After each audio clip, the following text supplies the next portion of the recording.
Brothers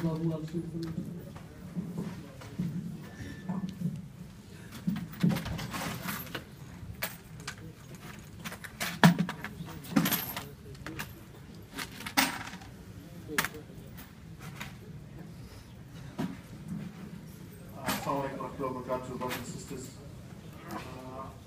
I've got one announcement, and then inshallah Rizwan will continue the main announcements followed by Darren.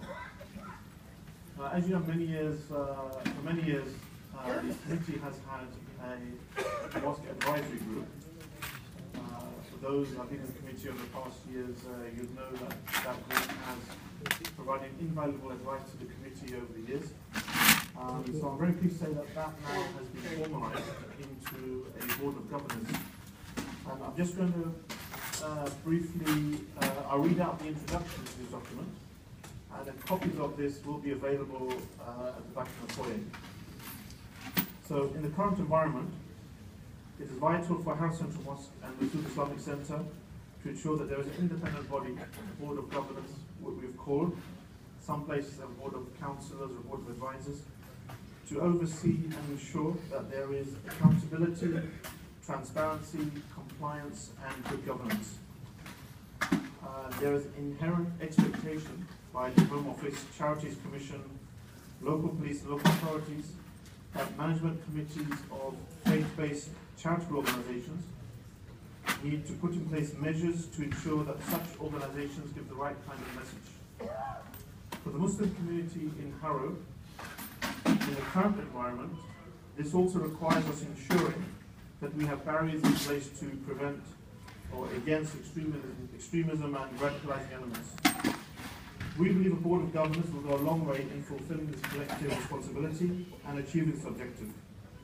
So alhamdulillah, this document has been shared with the authorities, and it has had a very favourable response. And I'll just read out to you the names of the composition of the board. This will always include the holding trustees. So we have 4 holding trustees, as you know. Mohammed Rashid Qureshi, you know very well. Mohammed Al-Musab, Rasul Shruki, Dr. Shuja Shafi, Ilyas Khan, Mufizur Rahman, and Dr. Ali. So copies of this document are available in the foyer, so please do take copy. I'm not sure where Rizwan is. Rizwan will carry on with the other announcements.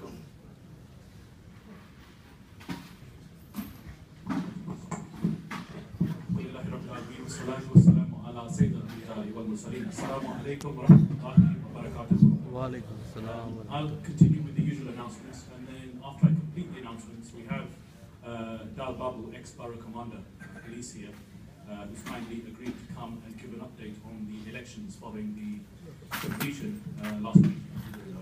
So I'll just go ahead with the general updates. Jummah collection from last week, alhamdulillah, £2,190. We have a Khatam Sharif, a reading of the Quran and Dua this Sunday after the Dhuhr prayer. Really just given the horrific events which have happened in Peshawar. We also today are giving our collection towards charitable causes. One of them may be if we find details on the incidents which have happened in Peshawar and any relief funds which are being collected for that, but also we're aware of terrible things which are happening in Sindh with the children there in terms of health and in terms of poverty. This Sunday as well, so just to be clear, so the Jummah collection which is going for today is not for the masjid, it's going to be going for those causes. This Sunday we have the Sisters Islamic Science classes. Sister Sheikh Safia Shahid will be delivering talks on 5th and Pida, that will be in room 207, and will be on Sunday from 10 a.m. to 11:30 p.m. These are the announcements for today, and I'll hand over to Dalbab. Thank you also for coming today, especially.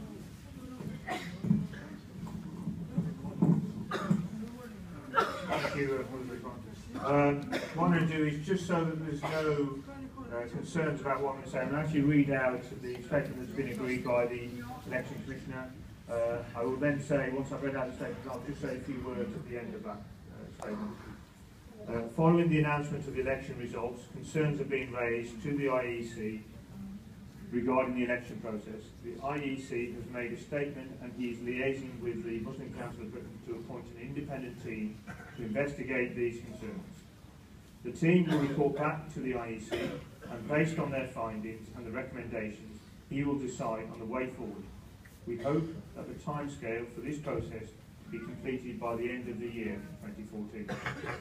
The IEC urges the community to be patient and to stay calm, especially inside the mosque, and to accept the committee's findings.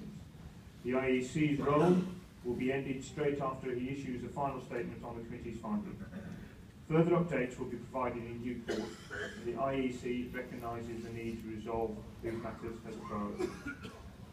Can I just add to that the importance of staying calm? We have the eyes of not only the local community, but the national community, looking at how we respond.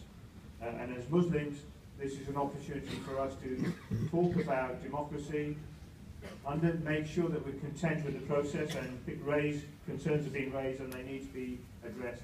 But we need to ensure that we act in a way that people will see us with respect. So inshallah, you will please pass that message on to everybody you know and ensure that we don't have a situation which brings disrespect to our mosque. So, inshallah, just a polite reminder, it's against the Constitution to have a governor board without an AGM. So just to let everybody know, it's against the Constitution. Right. Can I just say, this is yeah.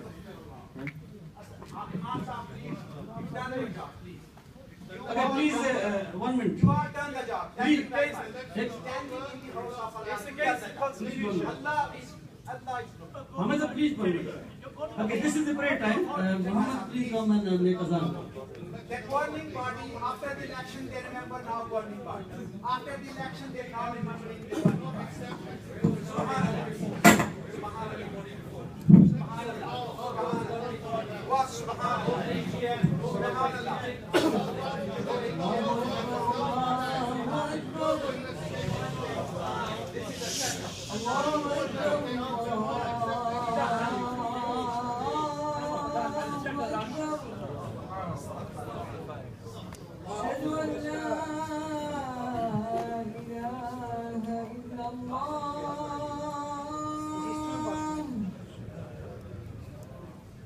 أشهد أن لا